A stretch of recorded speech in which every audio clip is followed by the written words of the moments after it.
When do you become a Christian? When do you become a Christian? Is it when you say, okay, no more cussing for me? No more Yellowstone for me. I'm not watching that TV show anymore. No more Dexter for me. And I'm not listening. The only thing I'm going to listen to from now on is Amy Grant. That's it. And Chris Tomlin. That's it. I'm just going to, my life's going to be different. Positive, uplifting music. That's it. I'm going to read my Bible and go to church. Is that when you become a Christian? That is not when you become a Christian. When do you become a Christian? You become a Christian when you recognize the problem of your sin and you see that God himself substituted himself for you at the cross. And he died in your place. God dying in the place of sinners that we might live forever. And that's what changes your life. That is what has changed my life. Just knowing that I deserve hell, and yet God loved me. He loved me enough to send his son to die in my place that I might live forever. Not just a little bit better life now, but that we might know him and walk with him in glory forever. And when your eyes, the eyes of your heart, see that reality, you become a Christian. So who do you believe Jesus is? Who is he? And see, Christianity primarily is not about moral reformation. This is why Christianity is not primarily about moral reformation. Let me explain why. Imagine that your life is an apple tree. Your life is an apple tree.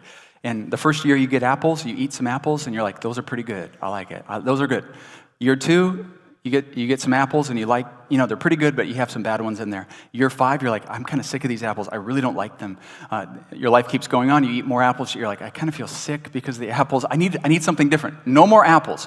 I want oranges in my life. I want oranges in my life. So you're like, okay, so next spring, I'm going to make sure that apple tree has all the water that it needs.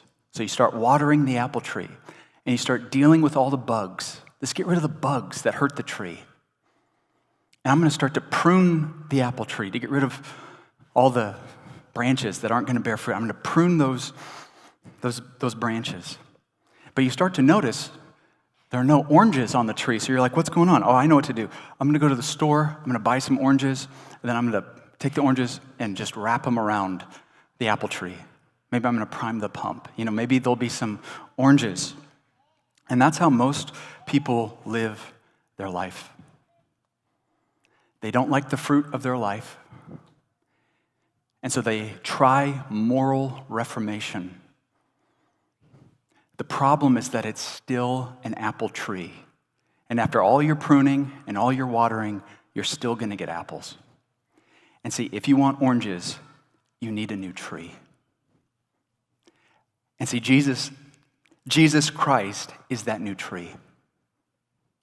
And when you see who he is, when you see the creator of the universe came down from heaven, he died in our place, rose again. He rules and reigns over all things, that he offers salvation to the whole world. For anyone who would come to him and have faith in Christ, when you recognize what Christ has done for you, when you recognize his love for you, when you recognize I actually exist, I exist for his glory. I exist for him, not for sex, not for money, not for my career. I actually exist for him. And when the eyes of your heart begin to believe that, you are united with him. You get a new tree. You get a new life. And therefore, you start to bear different fruit. And so Jesus, throughout his ministry, keeps pointing to himself, come to me. Put your eyes on me. Who do you say that I am?